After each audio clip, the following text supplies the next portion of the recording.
अक्सर हम ये सुनते हैं, ये मेरा अधिकार है, या फिर कानून मुझे ऐसा करने की इजाजत देता है। और टेक्निकली देखा जाए तो ये बातें सही भी होती हैं, पर क्या बातचीत बस वही खत्म हो जाती है? नहीं, बिल्कुल नहीं। आज की हमारी जो चर्चा है वो एक ऐसे ही विचार के इर्द गिर्द घूमती है जो हमें इस कानूनी सीमा से आगे सोचने पर मजबूर करती है। बिल्कुल। हमारे पास जो भी सोर्सेज हैं वे सब हमें एक ही सवाल की तरफ ले जाते हैं। और ये सवाल उठता है अमेरिकी सुप्रीम कोर्ट के एक जज पॉटर स्टीवर्ट के एक बहुत मशहूर कथन से। हाँ, बहुत मशहूर है। उनका कहना था, आपको क्या करने का अधिकार है और आपको क्या करना उचित है, इसके बीच के अंतर को जानना ही नैतिकता है। एक लाइन, लेकिन इसमें कितनी परतें हैं। बिल्कुल। और ये कोई सिर्फ फिलोसॉफिकल बात नहीं है। ये कथन आज की दुनिया की जो सबसे मुश्किल सवाल है ना, हाँ। उनके बिल्कुल केंद्र में है। अच्छा। हाँ, अब बड़ी बड़ी कंपनियों के बोर्डरूम से लेकर यूनिवर्सिटी कैंपस तक देख लीजिए, या फिर हमारे अपने पर्सनल रिश्तों में भी।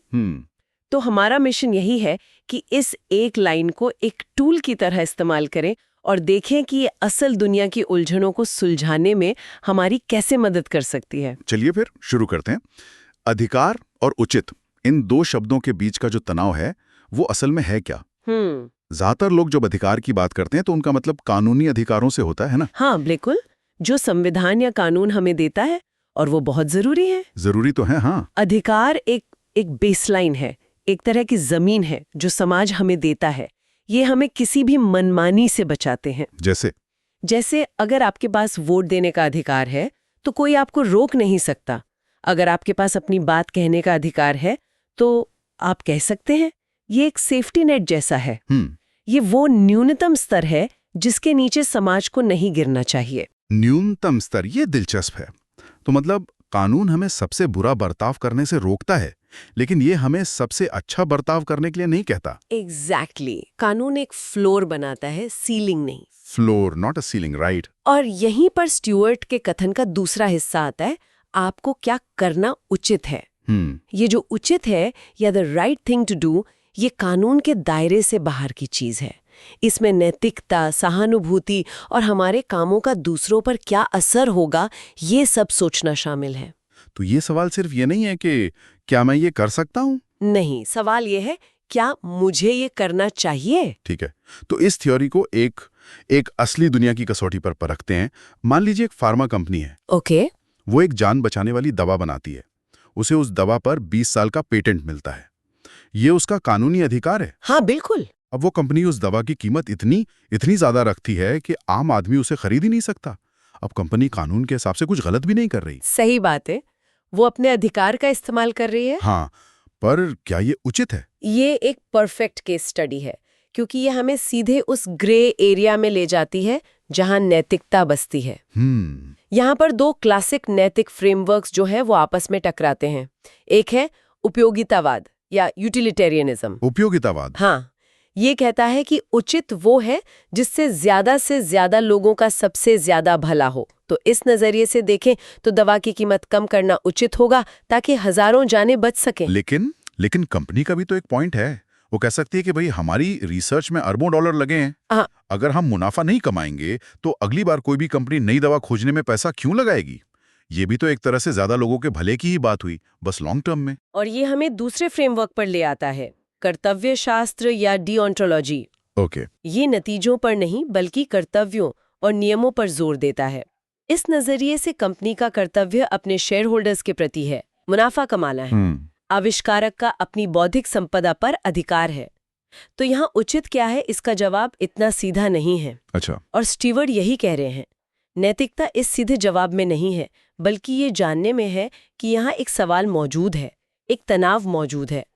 ये मानना कि सिर्फ ये मेरा अधिकार है कहकर बात खत्म नहीं हो सकती। मतलब नैतिकता का जो पहला कदम है वो है इस दुविधा को स्वीकार करना। हाँ, ये मान लेना कि कानूनी तौर पर सही होना और नैतिक तौर पर सही होना, ये दो अलग अलग बातें हो सकती हैं। बिल्कुल। और एक बार जब आप ये मान लेते हैं तो आप अपने कानूनी अधिकार के पीछे छिप नहीं सकते।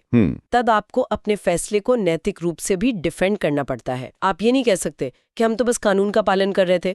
सही बात है। आपको ये बताना होगा कि आपने शेयर होल्डर्स के कर्तव्य को हजारों लोगों की जान से ज्यादा जरूरी क्यों समझा। ये तो हुई व्यक्तिगत या कॉर्पोरेट लेवल की बात। लेकिन तब क्या होता है जब बहुत सारे लोग सब अपने अपने अधिकारों का इस्तेमाल करते हैं और नतीजा सबके लिए बुरा होता है। जैसे पर्यावरण का मुद्दा। आपने एक बहुत ही जरूरी मुद्दे पर उंगली रखी है। इसे अर्थशास्त्री सामूहिक त्रासदी या ट्रेजेडी ऑफ द कॉमन्स कहते हैं। Tragedy of the Commons? हाँ, सोचिए एक नदी है जिसके किनारे कई फैक्ट्रियां हैं। हर फैक्ट्री को कानून के तहत एक निश्चित मात्रा में कचरा नदी में बहाने का अधिकार है। ठीक है। हर फैक्ट्री मालिक सिर्फ अपने अधिकार का इस्तेमाल कर रहा है। लेकिन जब सारी फैक्ट्रियां एक साथ ऐसा करती हैं तो नदी पूरी तरह से बर्बाद हो जाती है। बिल्कुल। पानी जहरीला हो जाता है, मछलियां मर जाती हैं और आखिर में किसी के लिए पानी ही नहीं बचता। यहां हर कोई कानूनी तौर पर सही था, लेकिन नतीजा सामूहिक रूप से विनाशकारी हुआ। एकदम सही। ये स्टुअर्ट के कथन का एक बड़ा सामाजिक रूप है। जब एक समाज में हर कोई सिर्फ अपने व्यक्तिगत अधिकारों पर जोर देता है और इस पर नहीं सोचता कि उचित क्या है, तो वो समाज धीरे धीरे खुद को ही खत्म कर लेता है। हाँ। यहाँ उचित ये सोचना होता है कि मेरे इस एक काम का पूरे सिस्टम पर क्या असर पड़ेगा। यहाँ नैतिकता व्यक्तिगत अधिकार से आगे जाकर सामूहिक जिम्मेदारी की बात करती है। ये समझना कि मेरा सर्वाइवल पूरे सिस्टम के सर्वाइवल से जुड़ा है। बिल्कुल। ये मुझे एक और बहुत ही विवादास्पद एरिया की याद दिलाता है, फ्री स्पीच। हाँ, ये तो बहुत बड़ा मुद्दा है आजकल, खासकर यूनिवर्सिटी कैंपस में। किसी छात्र समूह को एक ऐसे स्पीकर को बुलाने का अधिकार है जो बहुत भड़काऊ या विवादास्पद बातें करता हो, लेकिन क्या ऐसा करना हमेशा उचित होता है? खासकर तब जब आपको पता हो कि इससे कैंपस का माहौल बिगड़ सकता है या कुछ समूहों को असुरक्षित महसूस हो सकता है।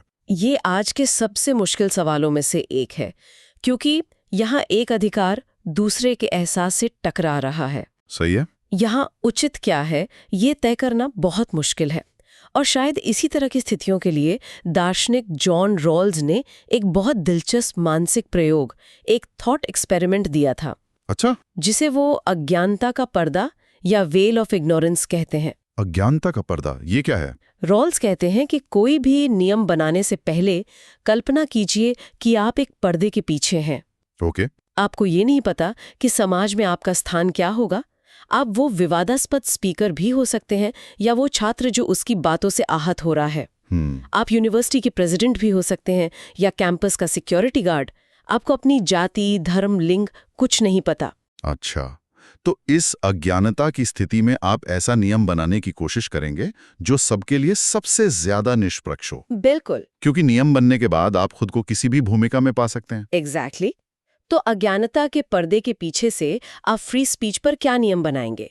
आप शायद एक ऐसा नियम चाहेंगे जो बोलने की आजादी की रक्षा करे, लेकिन साथ ही कमजोर समूहों को उत्पीड़न से भी बचाए। एक बीच का रास्ता। हाँ, आप शायद एक बीच का रास्ता निकालेंगे।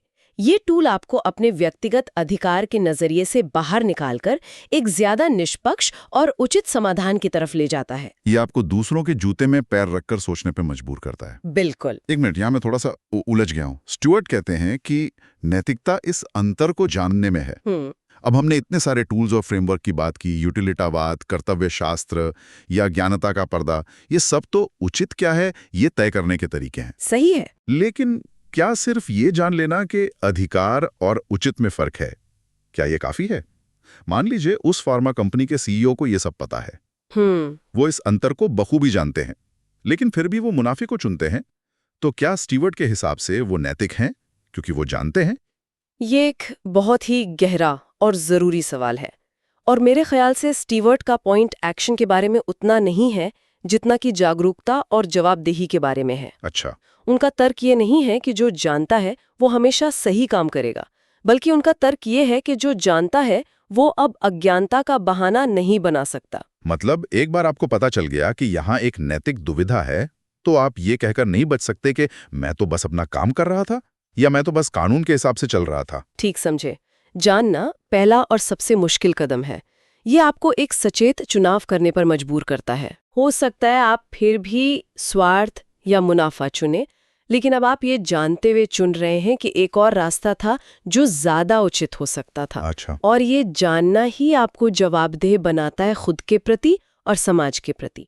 बिना इस ज्ञान के नैतिकता की बात शुरू ही नहीं हो सकती। तो ये एक तरह से नैतिक ब्रह्मांड का एंट्री पॉइंट है। बिल्कुल। जो व्यक्ति ये अंतर जानता ही नहीं, जो ये मानता है कि जो कानूनी है वही हमेशा सही है, वो तो नैतिक रूप से अंधा है। तो ये परफेक्शन की मांग नहीं कर रहा, बल्कि ये चेतना की मांग कर रहा है। हाँ। ये कह रहा है कि बस अपनी आंखें खुली रखो, इस तनाव के प्रति जागरूक रहो। और ये जागरूकता कोई पैसिव चीज नहीं है, ये एक एक्टिव प्रोसेस है। Active process. हाँ। ये हर स्थिति में रुककर सोचने विचार करने के बारे में है। ये ऑटो पायलट पर जीने के बजाय मैनुअल कंट्रोल लेने जैसा है। समाज हमें अधिकारों की एक डिफॉल्ट सेटिंग देता है। स्टुअर्ट कह रहे हैं कि नैतिकता उस डिफॉल्ट सेटिंग पर सवाल उठाना है और हर बार सचेत रूप से ये तय करना है कि क्या यही सेटिंग इस खास स्थिति के लिए उचित है। तो अधिकार और उचित के बीच के सफर के बाद ये तो साफ है कि पॉटर स्टुअर्ट का ये कथन हमें कानूनी हदों से बहुत आगे देखने के लिए कहता है। बिल्कुल। ये हमें सिर्फ नियमों की किताब से नहीं, बल्कि अपने विवेक से जीने के लिए कहता है। और अगर हम इसे बड़ी तस्वीर से जोड़ें तो ये विचार जिम्मेदारी को बाहरी ताकतों जैसे कानून या बॉस के आदेश से हटाकर व्यक्ति पर डाल देता है। जिम्मेदारी व्यक्ति पर आ जाती है। हाँ, ये कहता है कि नियम आपको एक खेल का मैदान दे सकते हैं, लेकिन उस मैदान के अंदर कैसे खेलना है, ये चुनाव आपका है। ये सिर्फ ज्ञान की नहीं, बल्कि एक सक्रिय विवेक की मांग करता है। ये उस अंतर को जानने और फिर उस ज्ञान के बोझ के साथ जीने की चुनौती है। सही कहा। तो इस सब का क्या मतलब है, हम इस विचार के साथ श्रोताओं को छोड़ना चाहेंगे।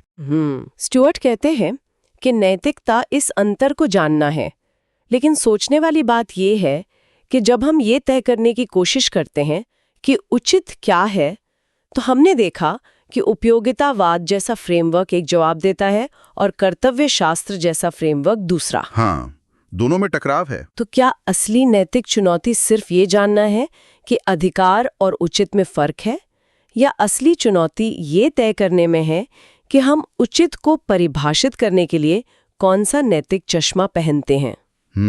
और शायद सबसे बड़ा सवाल, वो चश्मा चुनने का अधिकार किसके पास होना चाहिए?